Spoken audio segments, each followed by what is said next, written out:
No jantar em família, minha irmã se levantou e disse: "Você não é mais da família." Sorri e aceitei. Eles achavam que eu era a ovelha negra da família. Simples, calada, invisível. Mas esqueceram de um detalhe. A conta bancária que todos usavam era alimentada por mim. Naquela noite cancelei tudo.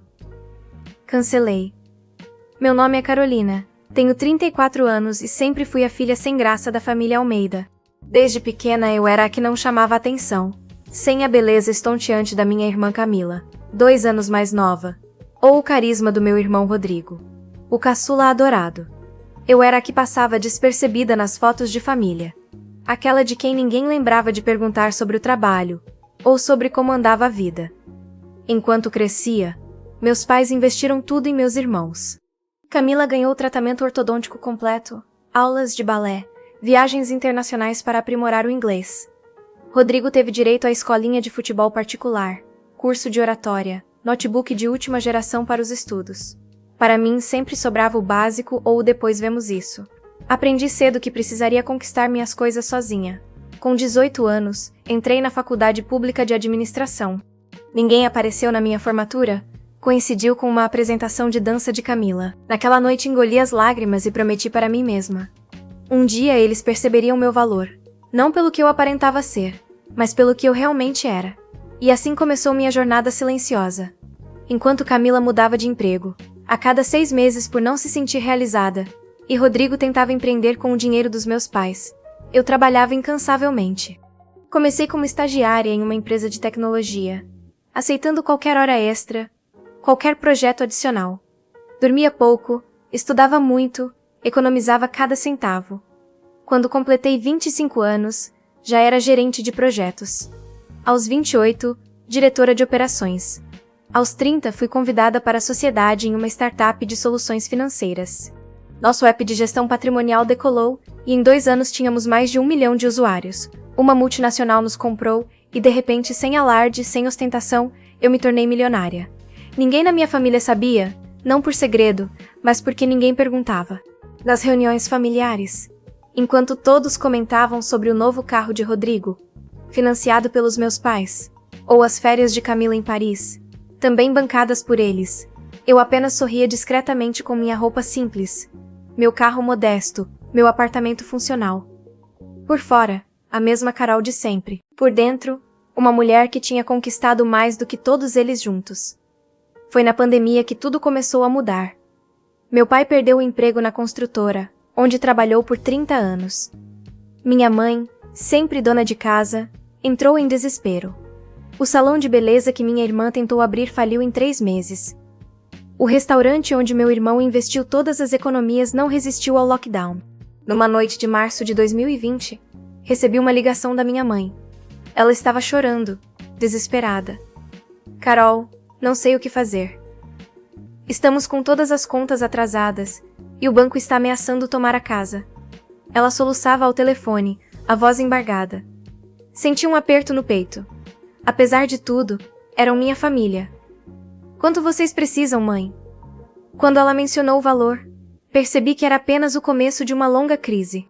No dia seguinte, transferi o dinheiro e criei uma conta conjunta familiar. Expliquei que era uma forma de organização financeira para tempos difíceis que eu colocaria um valor fixo todo mês para ajudar nas despesas básicas.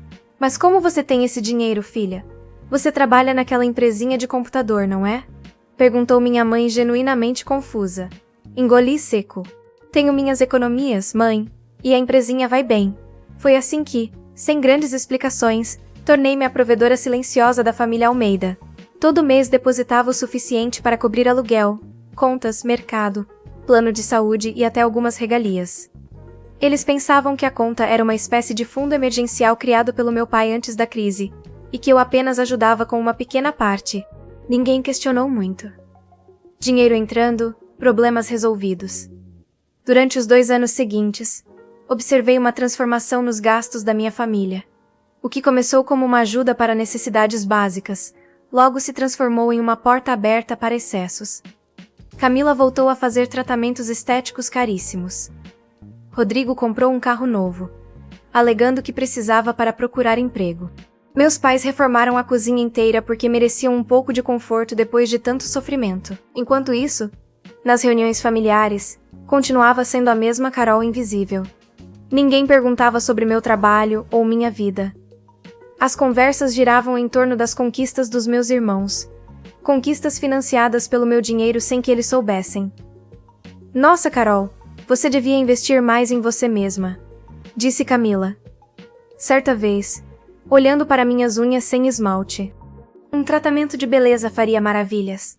Posso te indicar minha esteticista? Sorri educadamente. Estou bem assim. Obrigada. É por isso que você não encontra ninguém. Homem nenhum gosta de mulher desleixada. Ela completou como se estivesse me fazendo um favor com aquele conselho. Vi mãe concordando discretamente com a cabeça. Meu pai fingiu não ouvir. Concentrado no celular. Rodrigo soltou uma risadinha. Você devia ouvir sua irmã, Carol. Ela só quer seu bem. Minha mãe finalmente disse, como se eu fosse uma adolescente rebelde, e não uma mulher adulta de 34 anos. Respirei fundo. Cada um vive do jeito que escolheu, não é? Esse é o problema, rebateu Camila. Você escolheu essa vidinha medíocre. Trabalho-casa, casa-trabalho, sem ambição, sem sonhos. Dá pena? Aquelas palavras me atingiram como um tapa. Pena? Eles sentiam pena de mim. Eu que sustentava silenciosamente toda aquela estrutura de aparências. Mas engoli a resposta, como sempre fazia. Mudei de assunto e logo fui esquecida novamente na conversa. As situações de desrespeito foram se acumulando. Em um aniversário do meu pai, todos deram presentes caros com o dinheiro que eu depositava. Eu dei um livro que ele sempre quis, comprado com meu próprio dinheiro, fora da conta conjunta. Ele mal agradeceu colocando o livro de lado para admirar o relógio que Rodrigo tinha dado. Em outro momento, durante um almoço de domingo, ouvi minha mãe cochichando na cozinha com minha tia. A Carol é um doce de pessoa, mas tão sem sal. Não sei onde erramos com ela. Camila e Rodrigo são tão vivos, tão cheios de presença. Ela parece sempre invisível. Minha tia respondeu em tom de consolo, mas ela parece bem resolvida com essa vida simples que leva. Nem todo mundo nasceu para brilhar, né? Senti meus olhos marejarem, mas respirei fundo. Aquilo não era novidade para mim. Sempre fui a filha que não brilhava, a que não merecia atenção especial. A gota d'água veio 6 meses atrás, quando percebi que os gastos na conta conjunta haviam duplicado. Ao verificar o extrato, descobri compras absurdas, uma viagem para Cancún em nome de Camila e seu namorado, um investimento em criptomoedas feito por Rodrigo, móveis novos para a sala dos meus pais. Decidi que era hora de uma conversa franca. Marquei um jantar em família, algo raro, já que normalmente era ignorada quando sugeria encontros. Desta vez, para minha surpresa, todos confirmaram presença. Mal sabia eu que eles tinham outros planos para aquela noite. Escolhi um restaurante simples, mas aconchegante. Nada muito caro ou pretensioso, apenas um lugar onde pudéssemos conversar sem distrações. Cheguei pontualmente às 20 horas, como sempre. E como sempre, esperei por quase 1 hora até que todos chegassem. Nossa, que lugar diferente! Comentou Camila ao entrar, olhando em volta com uma expressão de leve desprezo. Não tinha nada mais. Você sabe? Elegante. Sorri educadamente. Achei que seria um bom lugar para conversarmos. Típico da Carol. Escolher algo assim, sussurrou Rodrigo para minha irmã, mais alto. Sempre na economia. Fingi não perceber a alfinetada, e seguimos para a mesa. Depois de feitos os pedidos, respirei fundo e comecei a falar sobre o motivo daquele jantar. Queria conversar sobre a conta conjunta da família. Comecei calmamente. Percebi que os gastos aumentaram muito nos últimos meses e mal pude completar a frase. Meu pai me interrompeu. Ah, isso é problema meu e da sua mãe, Carol. Não se preocupe com isso. Na verdade, pai, eu me preocupo sim, porque foi quando notei um olhar estranho trocado entre meus familiares. Um silêncio incômodo se instalou, e percebi que algo estava errado, muito errado. Camila pigarreou e ajeitou o cabelo, seu nervoso desde a adolescência. Na verdade, Carol, já que você tocou no assunto de família, nós queríamos conversar com você também. Meu coração acelerou. Será que eles tinham descoberto? Será que finalmente alguém havia investigado a origem daquele dinheiro misterioso que entrava todo mês? Minha irmã continuou com aquele sorriso forçado que ela sempre usava quando queria parecer simpática sem realmente ser. Nós temos conversado bastante sobre você. Sobre mim? Perguntei, sentindo meu estômago se contrair. Sim, ela prosseguiu, lançando um olhar rápido para meus pais, que permaneciam em silêncio, olhando para seus pratos. Sentimos que você está, como posso dizer, desenquadrada. Desenquadrada? Repeti, tentando entender onde aquela conversa iria parar. Veja bem, Carol. Rodrigo interrompeu, assumindo seu tom de empresário que nunca conseguiu ser bem-sucedido. Nossa família tem uma certa imagem a zelar. Estamos todos tentando reconstruir nossas vidas após tempos difíceis, e cada um tem seu papel nisso. Olhei para ele incrédula. E qual seria o meu papel nisso tudo? Foi quando Camila soltou a bomba. Esse é o problema, Carol. Você não tem um papel. Você é, como posso dizer, um peso morto. O silêncio que se seguiu foi ensurdecedor. Olhei para meus pais, esperando alguma defesa, alguma palavra de desaprovação pelo que acabara de ouvir. Nada. Minha mãe mantinha os olhos baixos e meu pai fingia estar concentrado em cortar um pedaço de carne. Um peso morto? Repetia a voz falhando ligeiramente. Não seja dramática. Camila revirou os olhos. Olhe para você mesma, 34 anos, solteira. Sem vida social, roupas antiquadas, um trabalho medíocre. Você não evoluiu. Parece que parou no tempo enquanto todos nós seguimos em frente. Senti meu rosto queimar. Aquelas palavras doíam mais do que qualquer tapa físico. E o que isso tem a ver com a conta conjunta? Consegui perguntar, mantendo a voz o mais controlada possível. Foi quando minha irmã se levantou, apoiando as mãos na mesa e inclinando-se ligeiramente na minha direção.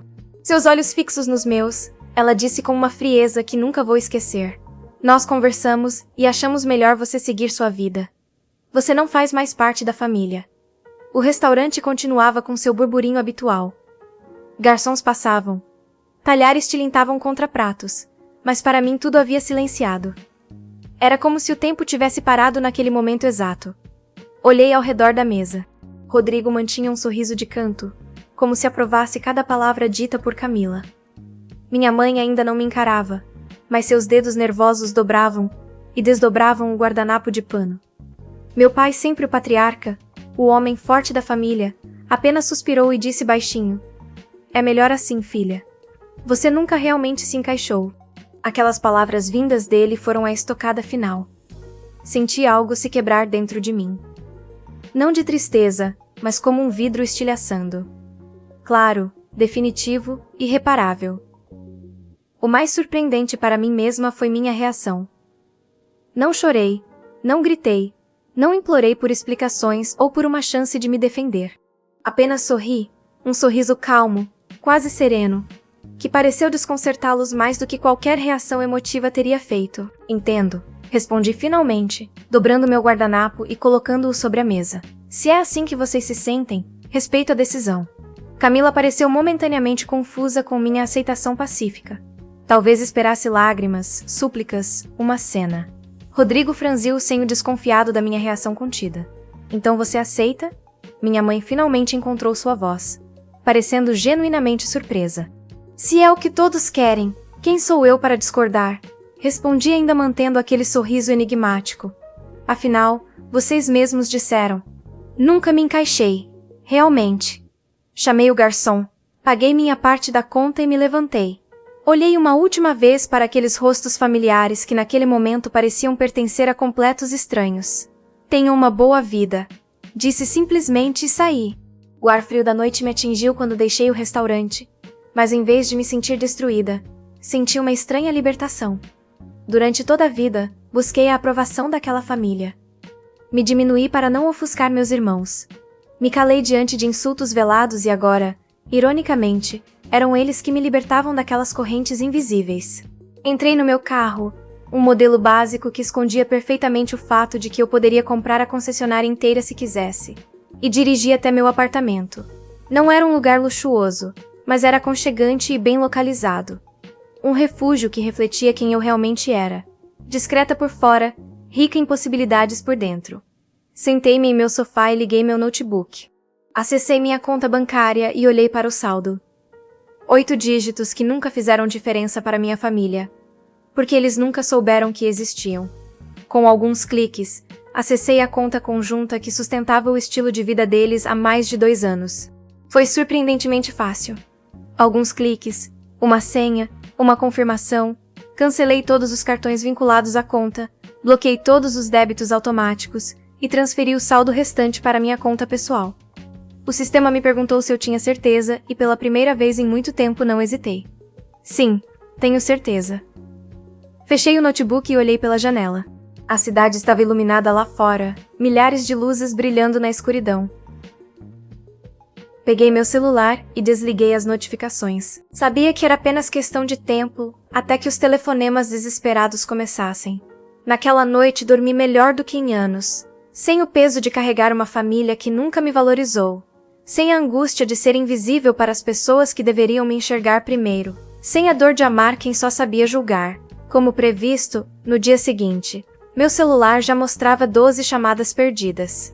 7 de minha mãe, 3 de Rodrigo, 2 de Camila. Nenhuma mensagem de texto, o que era típico deles. Preferiam o drama imediato de uma ligação a uma comunicação escrita que pudesse ser guardada como prova. Não retornei nenhuma chamada. Segui minha rotina normalmente. Fui trabalhar, almocei com colegas, voltei para casa. Apenas no final do dia, quando o número de chamadas perdidas já passava de 20, decidi atender quando o nome da minha mãe apareceu na tela novamente. Alô?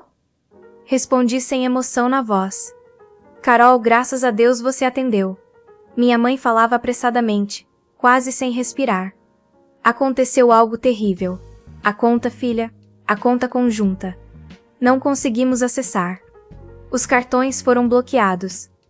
Não tem dinheiro. O aluguel não foi pago. Seu pai está desesperado. Mantive o silêncio por alguns segundos, apenas ouvindo seus soluços do outro lado da linha. Carol, você está aí? Estou. Mãe, você sabe de alguma coisa? Você consegue entrar na conta. Precisamos resolver isso urgente. O gerente do banco disse que os cartões foram cancelados ontem à noite e eu cancelei. Mãe, interrompi com uma calma que nem eu sabia que possuía. Silêncio do outro lado. O quê? O que você disse? Ela finalmente perguntou a voz embargada. Eu disse que fui eu quem cancelou os cartões e encerrou a conta. Mas por quê? Como você pôde fazer isso? Você não tinha autorização para tinha sim. Mãe, interrompi novamente. A conta era minha, o dinheiro era meu. Outro silêncio. Este mais longo e pesado. Do que você está falando? Ela perguntou. A voz agora um sussurro incrédulo. Aquela conta que vocês usavam há mais de 2 anos. O dinheiro que aparecia misteriosamente todo mês, que pagava o aluguel, as contas, o plano de saúde, as viagens de Camila, os investimentos fracassados de Rodrigo. Era tudo meu. Ela ofegou do outro lado da linha. Isso não é possível. Você não teria como. Tenho muito mais do que vocês imaginam, mãe. Sempre tive. Enquanto vocês estavam ocupados demais, me julgando por ser simples e sem graça, eu construí minha vida, minha carreira, meu patrimônio, sem alarde, sem precisar que ninguém notasse. Carol, eu não entendo. Você está dizendo que estou dizendo que aquela empresinha de computador me tornou milionária? Que enquanto vocês compravam roupas de marca com o meu dinheiro, eu usava roupas simples por escolha, não por necessidade? Que enquanto vocês reformavam a casa com o meu dinheiro, eu morava num apartamento modesto porque gosto de praticidade? Ouvi um soluço abafado. E agora você decide cortar tudo assim, sem aviso, por causa de uma discussão boba no jantar. Senti uma risada irônica escapar dos meus lábios. Boba? Você chama de discussão boba o momento em que seus filhos me expulsaram da família com sua aprovação silenciosa. Você acha bobo o fato de meu próprio pai dizer que eu nunca me encaixei? Ah, filha, você está exagerando, Camila. É explosiva, você sabe como ela é. E seu pai só quis dizer que você sempre foi diferente. Não, mãe, não tente minimizar o que aconteceu. Durante toda a minha vida, eu fui a filha invisível, a que nunca recebia atenção, a que tinha que se virar sozinha. Eu aceitei isso. Mas quando vocês me disseram que eu não fazia mais parte da família, bem, apenas respeitei a decisão de vocês. Mas Carol, família é para sempre. A gente briga, A gente discute, mas continuamos sendo família. Não foi o que vocês disseram ontem. E sabe o que é interessante? Durante anos, eu me senti culpada por não ser o que vocês esperavam, por não ser bonita e extrovertida como Camila, por não ser carismática como Rodrigo. Eu tentei compensar, isso sendo útil, ajudando financeiramente quando vocês precisaram. E mesmo assim não foi suficiente. Ouvi vozes ao fundo. Meu pai e provavelmente meus irmãos discutindo, tentando ouvir a conversa. Carol, por favor. Minha mãe implorou. Vamos conversar. Pessoalmente. Venha até aqui. Vamos resolver isso como família. Não existe mais família. Mãe, vocês deixaram isso muito claro ontem. Mas o que vamos fazer? Como vamos pagar o aluguel? As contas. Senti um aperto no peito ao perceber que a preocupação dela não era ter me magoado, mas sim como sobreviveriam sem meu dinheiro. Façam como eu sempre fiz. Trabalhem, economizem, construam a própria vida.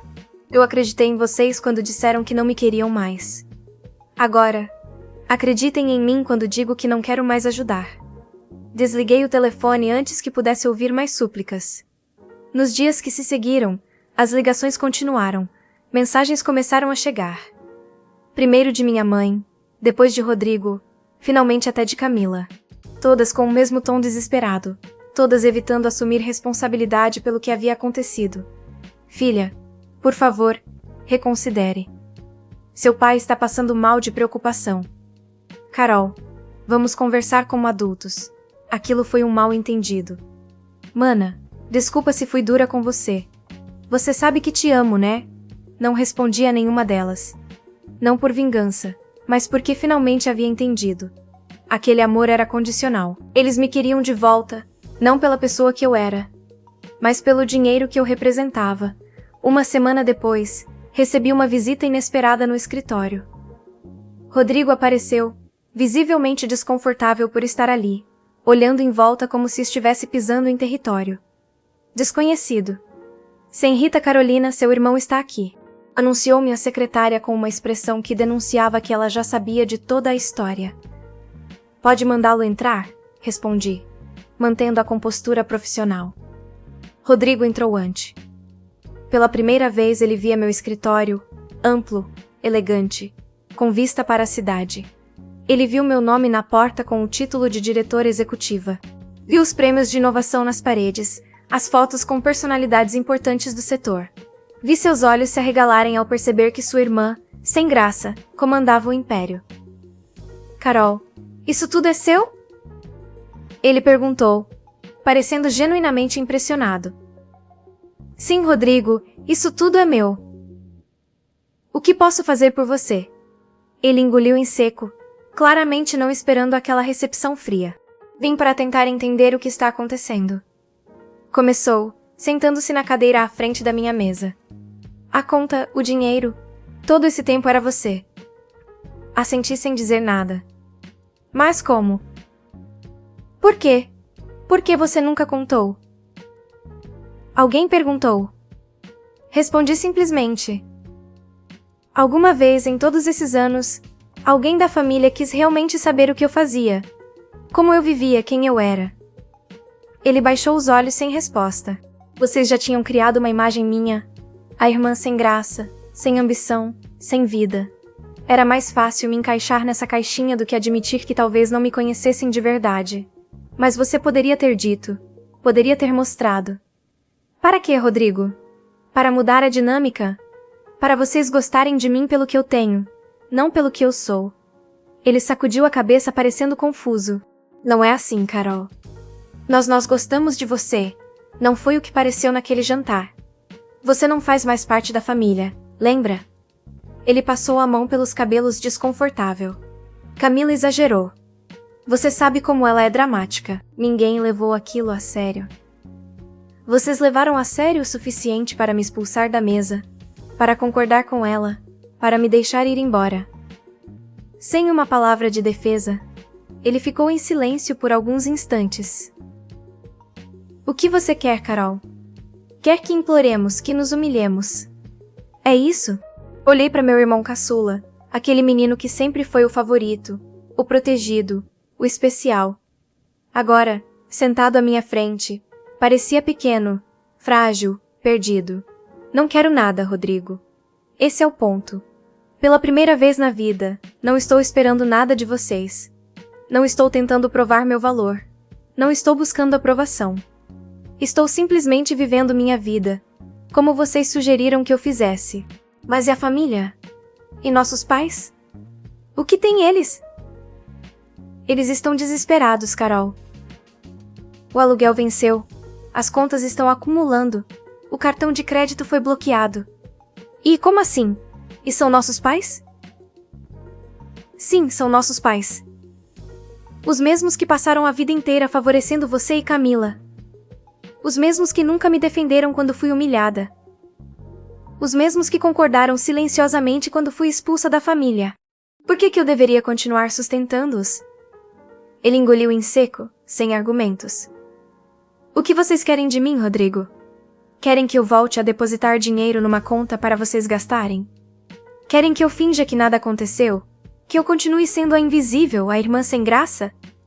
Que agora é útil porque tem dinheiro. Não é assim. É exatamente assim. Interrompi levantando a voz pela primeira vez. Vocês me quiseram fora quando achavam que eu não servia para nada. Agora que descobriram que meu dinheiro faz falta, de repente sou importante de novo. Vi os olhos dele se encherem de lágrimas, talvez de vergonha, talvez de frustração por não conseguir me manipular. O que você quer que eu diga para eles? Ele perguntou finalmente derrotado. A verdade, Rodrigo, diga que eu finalmente entendi meu lugar ou a falta dele nessa família. Diga que respeito a decisão de vocês de seguirem sem mim, e espero que respeitem a minha de seguir sem vocês. Ele se levantou parecendo 20 anos mais velho do que quando entrou. Isso é definitivo? Então você vai mesmo abandonar a família? Sorri tristemente. Não, Rodrigo. A família me abandonou. Eu só estou aceitando isso. Ele saiu sem dizer mais nada e senti um misto de dor e alívio. Era o fim de um capítulo da minha vida. Um capítulo longo demais, doloroso demais. Nas semanas que se seguiram, soube por conhecidos em comum que meus pais tiveram que vender o carro para pagar dívidas, que Camila começou finalmente a trabalhar como recepcionista em uma clínica, que Rodrigo estava mandando currículos pela primeira vez na vida. Parte de mim sentia pena, outra parte, a mais forte, sabia que essa era exatamente a lição que eles precisavam aprender. A vida não é só aparências e valor não se mede pelo que se mostra, mas pelo que se é. 6 meses se passaram desde aquela noite no restaurante. Soube por uma antiga amiga do bairro que meus pais tiveram que se mudar para um apartamento menor. Camila perdeu o emprego na clínica por faltar demais. Rodrigo conseguiu um trabalho como vendedor numa loja de eletrônicos, ironicamente, vendendo produtos do tipo que minha empresa desenvolvia software. Uma tarde cruzei com Camila num shopping. Ela me viu, hesitou, fez menção de se aproximar. Nossos olhares se encontraram por um instante. Eu sorri educadamente como faria para qualquer conhecida distante, e segui meu caminho. Não havia mais raiva nem dor, apenas a certeza de que algumas pontes, uma vez quebradas, não devem ser reconstruídas. Meus pais envelheceram, sem me conhecer de verdade. Meus irmãos seguiram suas vidas sem entender a lição. Eu floresci na minha solidão escolhida, cercada de pessoas que me valorizavam pelo que sou, não pelo que tenho ou aparento ter. Aprendi que família não é necessariamente aquela em que nascemos, mas aquela que nos aceita como somos, e que às vezes o silêncio é a resposta mais poderosa que podemos dar. Hoje olho para trás, sem arrependimentos. Aquele jantar em família onde fui expulsa da mesa e da vida deles foi, na verdade, o momento em que finalmente me libertei. Às vezes é preciso perder tudo para descobrir o quanto já se tem, e quanto aqueles que me rejeitaram. Espero que tenham aprendido algo, não por vingança, mas porque toda a história tem uma lição. A minha foi: nunca julgue um livro pela capa, especialmente quando é esse livro que está pagando suas contas. Você já sentiu que sua simplicidade foi confundida com fraqueza? Compartilhe sua história.